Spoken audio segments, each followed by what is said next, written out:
ए ठीक है।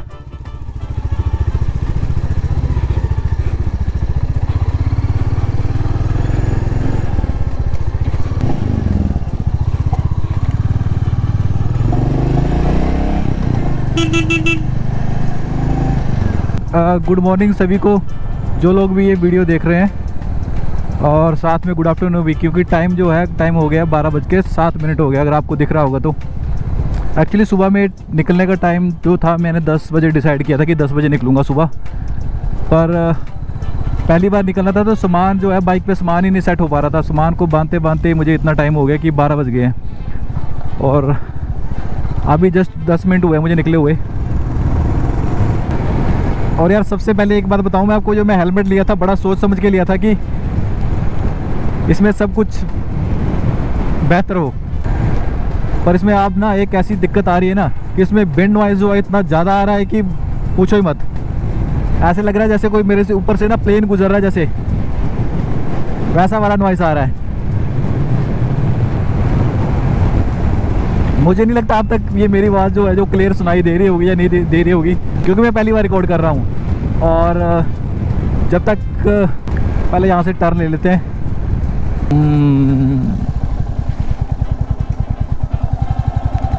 हाँ, क्योंकि मैं पहली बार रिकॉर्ड कर रहा हूँ और मुझे नहीं पता कि इसको कैसे बेहतर करना है अभी तक। पहले कहीं रोक के मैं इसका एक जो अभी मैं एक फुटेज रिकॉर्ड करूँगा, और उसके बाद इसकी फुटेज को चेक करूँगा। एक तो इसका वॉल्यूम चेक करूँगा कि वॉल्यूम कैसा आ रहा है, और एक इसका एंगल भी चेक करना पड़ेगा कि एंगल जो है वो सही से मतलब दिख रहा है या नहीं दिख रहा है, कि माइक सही से सेट हुआ है।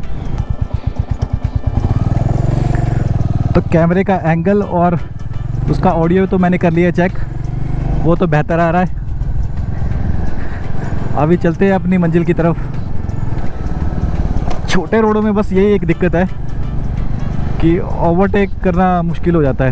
कहीं कहीं तो ऐसा हो जाता है कि अगर आपने ओवरटेक करना है तो बीच में खड्डा आ जाता है, और इसलिए ना इन रोडों पे ओवरटेक करना थोड़ा सा रिस्की भी हो जाता है। ये थोड़ी सी खुली जगह है, अभी यहाँ इसको करते हैं ओवरटेक। अच्छा, YouTube पे मैंने बहुत सारे लोगों के ब्लॉग देख के एक ही बात सीखी है कि अगर आपकी आवाज़ अच्छी है ना तो वो लोगों को इंगेज रखती है वीडियो में। अगर आवाज़ आपकी फटी फटी आ रही है तो कोई मतलब उसको देखना नहीं चाहेगा लंबे टाइम के लिए। आपकी वीडियो पे क्लिक तो करेंगे लोग, लेकिन उसको ना लंबा देखेंगे नहीं।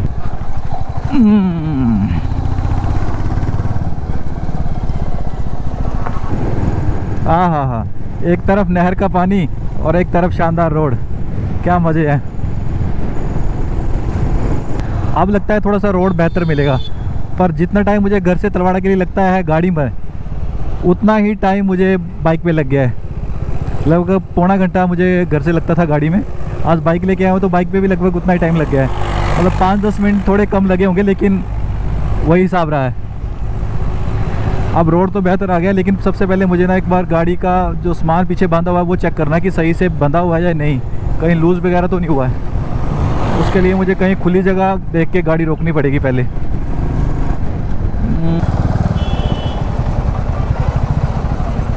ओह,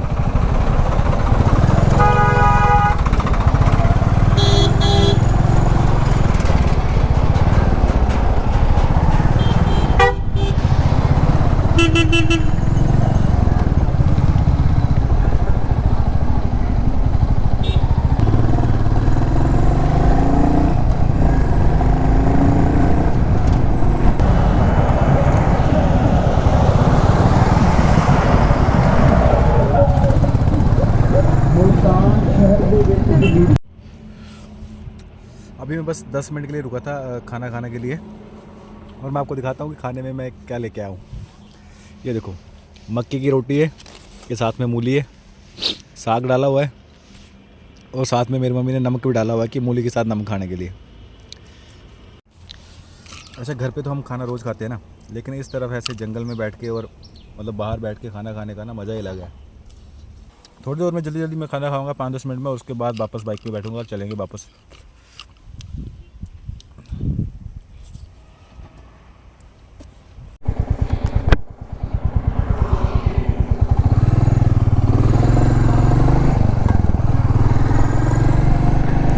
खाना तो मैंने खा लिया है, पर हुआ क्या कि ये मेरा था पहली बार का एक्सपीरियंस। गोप्रो में अभी लगभग कोई 20-25 मिनट का फुटेज ही रिकॉर्ड किया है, लेकिन इसकी बैटरी जो है वो डाउन हो गई। हालांकि मैंने इसको सुबह फुल चार्ज किया था, लेकिन पहली बार है ना, तो इसलिए मुझे पता भी नहीं था ये कि कैसे ये ज़्यादा टाइम निकालेगी बैटरी इसकी। अभी मैंने क्या किया है कि मोबाइल के चार्जर से मैंने इसको यहाँ से कनेक्ट किया है, जो बाइक का चार्जर है उससे मैं इसको गोप्रो को साथ में चार्ज लगा दिया है, क्योंकि ये साथ साथ चार्ज भी होता रहेगा और ये फुटेज भी रिकॉर्ड करता रहेगा। मैंने बस कोई 2-2.5 घंटे ही हेलमेट डाला था, लेकिन कान मेरे इतने ज़्यादा दर्द कर रहे थे ना। वो एक्चुअली हुआ क्या कि मैंने हेलमेट जो डाला तो मेरा कान जो है वो एक ना मुड़ गया था, ऐसे बेंड हो गया था, और उसकी वजह से ज़्यादा दर्द हो रही थी। जब मैंने हेलमेट खोला और उसको हाथ लगाया ना, इतना पेन करा ना उसने, उसका मुझे लगता है ब्लड फ्लो रुक गया था, इसलिए वो ज़्यादा दिक्कत कर रहा था।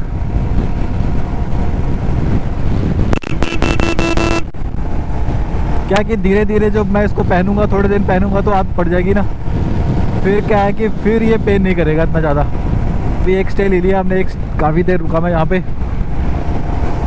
अब रुकने का चांस नहीं है बार बार। आज का जो मेरा आज की जो मेरी राइड थी वो घर से थी लगभग कोई 200 किलोमीटर थी लगभग, तो 100 किलोमीटर तो मैंने कर दिया है,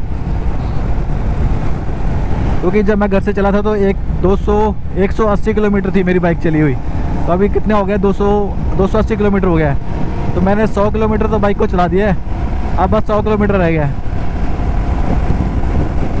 पर अभी रुकना भी वही है जहाँ 100 किलोमीटर पूरे हो जाएंगे, मतलब नेक्स्ट 100 किलोमीटर, टोटल 200 किलोमीटर।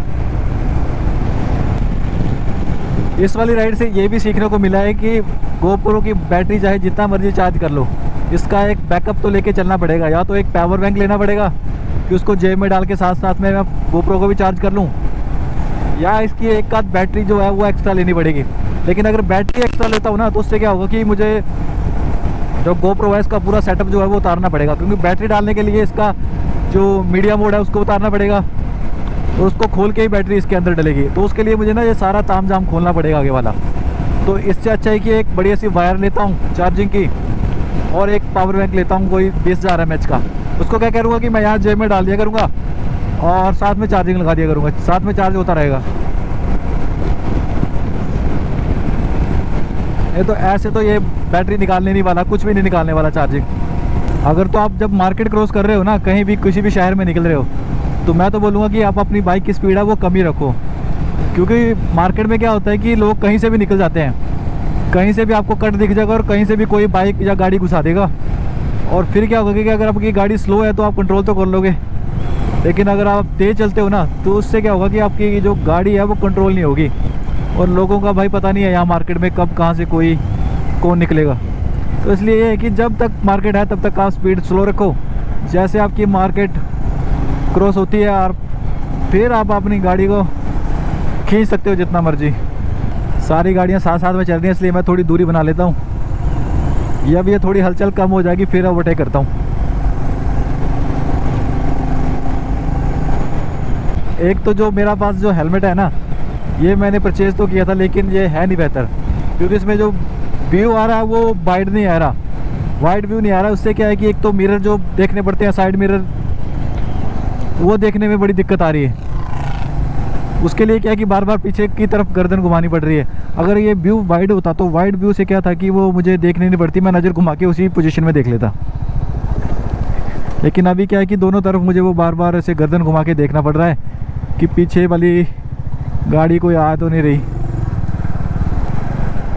या तो इस हेलमेट को मैंने थोड़ी देर पहन के एक आध राइड ले ली होती ना, उसके बाद इसको परचेज़ करता, तब थोड़ा आइडिया हो जाता बेहतर कि ये सही रहेगा लॉन्ग टर्म के लिए या नहीं।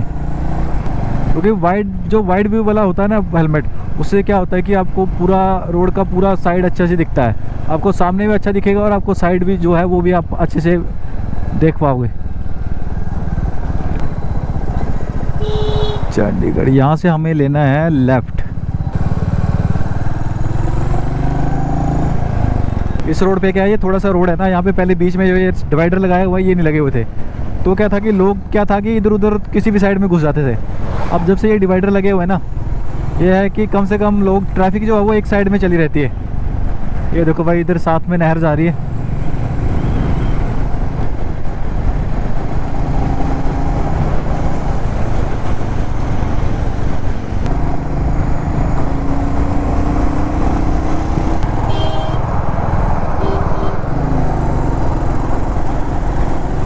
यहाँ से ये रोड सीधा जा रहा है चंडीगढ़, लेकिन मुझे क्या है कि चंडीगढ़ तो जाना नहीं है, तो मैंने यहाँ से ले लिया ये स्लिप रोड, और यहाँ से हम जाएंगे लेफ़्ट की तरफ।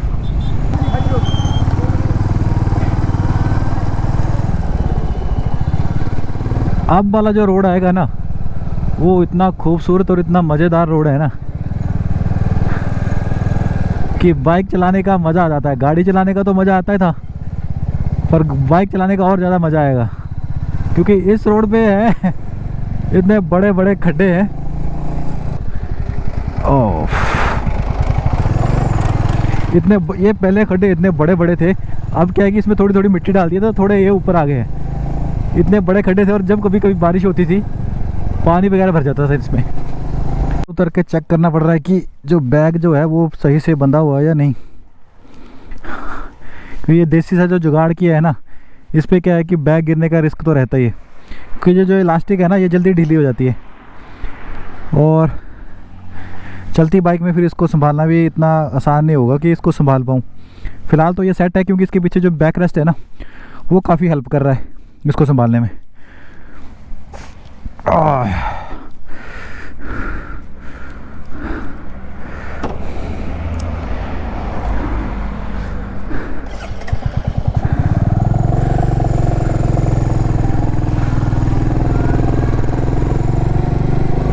बैग हो ना, पीछे बैग बंधा हो बिना ऐसे, मतलब पीछे बैग बंधा हो ना ऐसे बढ़िया से, कि तसल्ली से कि हाँ अब ये नहीं खुलने वाला जब तक मैं खुद ना खोलूँ इसको, तो फिर ये है कि उस तरफ दिमाग कम जाता है।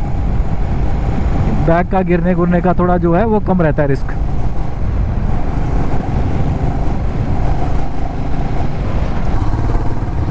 मैं आपको अभी एक चलती बात में एक बात बताता हूँ। मैं आपको अभी ना एक चलती बाइक में एक बात बताता हूँ। जैसे मेरे जो कैमरे की है ना बैटरी होगी ख़त्म, अब मैंने इसको लगा रखा है यहाँ पे, मैंने बाइक के साथ इसको डायरेक्ट कनेक्ट करके चार्जिंग लगा रखा है गोप्रो को डायरेक्ट। पर इसका एक सबसे बड़ा नुकसान बताऊँ, अभी तो मैंने लगाया हुआ है, मुझे पता है कि कैमरा लगा हुआ है, लेकिन जब कभी अगर इमरजेंसी में बीच में मैंने कभी कहीं बाइक रोकनी होगी, रेस्ट करनी होगी एकदम से, और मुझे अगर ध्यान में नहीं रहता कि मैंने कैमरा में चार्जर लगाया हुआ है, अगर जब मैं उतरूँगा ना तो ये क्या है, या तो चार्जर यहाँ से टूट जाएगा, या तो ये मेरा गोप्रो वाला जो पिन है ना चार्जिंग का ये टूट जाएगा, क्योंकि जैसे मैं उतरूँगा ना तो ये इसको झटका मारेगा, चार्जर खींचेगा एकदम से, और उससे क्या है कि या तो मेरा गोप्रो ख़राब होगा या तो चार्जर ख़राब होगा। तो इसका सल्यूशन वही एक बेहतर है कि एक पावर बैंक लिया जाए, उसको चार्ज करके डाला जाए जेब में। उससे क्या होगा कि अगर मैं भूल भी जाऊँगा बीच में, अगर मैं भूल भी जाता हूँ बीच में कि मैंने चार्जर लगाया या नहीं लगाया, कोई दिक्कत, क्योंकि जैसे मैं उतरूँगा चार्जर मेरी जेब में होगा और पावर बैंक मेरी जेब में होगा कनेक्टेड, तो उससे क्या है कि तार खींचने का कोई डर नहीं रहेगा, ये वायर खींचने का जो है चार्जिंग, इसका कोई डर नहीं रहेगा। अदरवाइज ऐसे तो ये थोड़ा सा रिस्की हो जाएगा, क्योंकि अगर एक आध बार कहीं ऐसा हो गया कि मैं भूल गया और उतर गया डायरेक्ट, तो मेरे चार्जर का गोप्रो का चार्जर जो है वो हो जाएगा ख़राब, और ये ना फिर किसी काम का नहीं रहेगा, और महंगी चीज़ है, और ये हो गई अगर ख़राब तो फिर काम ख़राब हो जाएगा। इसलिए 1000-1500 का पावर बैंक लेके उससे काम चलाऊँगा। ये थोड़ा सा 15-16 किलोमीटर का पैच जो रोड का है, ऐसा गंदा वाला है ना, तो ये जितना पीछे का रोड नहीं थकाता, जितना ये 10-15 किलोमीटर का जो पैच है ये थका देता है। अभी हम आ गए हैं सपनों के शहर बद्दी में। बहुत से लोगों का सपनों का शहर है ये, और उनमें से एक मैं भी हूँ। मैंने अपना पूरा रास्ता क्रॉस कर लिया है, लेकिन अभी बस 5-10 किलोमीटर रह गया है। बस अभी थोड़ी हल्की हल्की सी ठंड लगना हाथों में स्टार्ट हुई है। ग्लव्स तो थे मेरे बैग में, लेकिन मैंने डाले नहीं, क्योंकि धूप अच्छी थी और ठंड ज़रा लग नहीं रही थी। तो आज की राइड जो थी वो अभी कंप्लीट हो गई है, और अभी मैं अपने रूम में पहुंच गया हूँ। और आज की राइड का जो ओवरऑल एक्सपीरियंस था वो मतलब ठीक ठीक रहा इतना, क्योंकि 2 साल बाद लंबी बाइक चलाई ना, उससे क्या हुआ कि मेरी जो बैक में है वो पेन होना स्टार्ट होगी। मैंने सोचा था कि 200 किलोमीटर सीधा घर पे बैठूंगा और सीधा मतलब अपने रूम तक पहुंच जाऊंगा, लेकिन हुआ क्या कि मुझे 3 से 4 स्टॉप लेना पड़ गए। एक पहले मैंने लंच किया, उसके बाद मैंने चाय, और उसके बाद एक दो बार मैंने बैग स्ट्रेच करने के लिए ब्रेक ली। और उसमें एक दिक्कत और भी थी कि जो मेरे पास अभी बैग पड़ा हुआ है, वो बैग पड़ा हुआ है एक नॉर्मल सा बैग है जिसको मैं बांध के काम चला रहा था, क्योंकि उससे जो है ना, उससे काम चलता नहीं है, क्योंकि वो बैग जो है बार बार ढीला हो जाता है और गिरने के उसके ज़्यादा चांसेस रहते हैं। तो उसके लिए मुझे ये करना पड़ेगा कि एक बैग जो है वो बैग लेना पड़ेगा कोई अच्छा सा, जो मतलब अच्छे से बाइक पे बन जाए और हिले डुले ना। तो ठीक है, फिर अगर अगला वीडियो आया तो फिर अगले वीडियो में मिलते हैं। तब तक के लिए आप आराम करो, रेस्ट करो, मज़े करो, और मैं भी रेस्ट करता हूँ।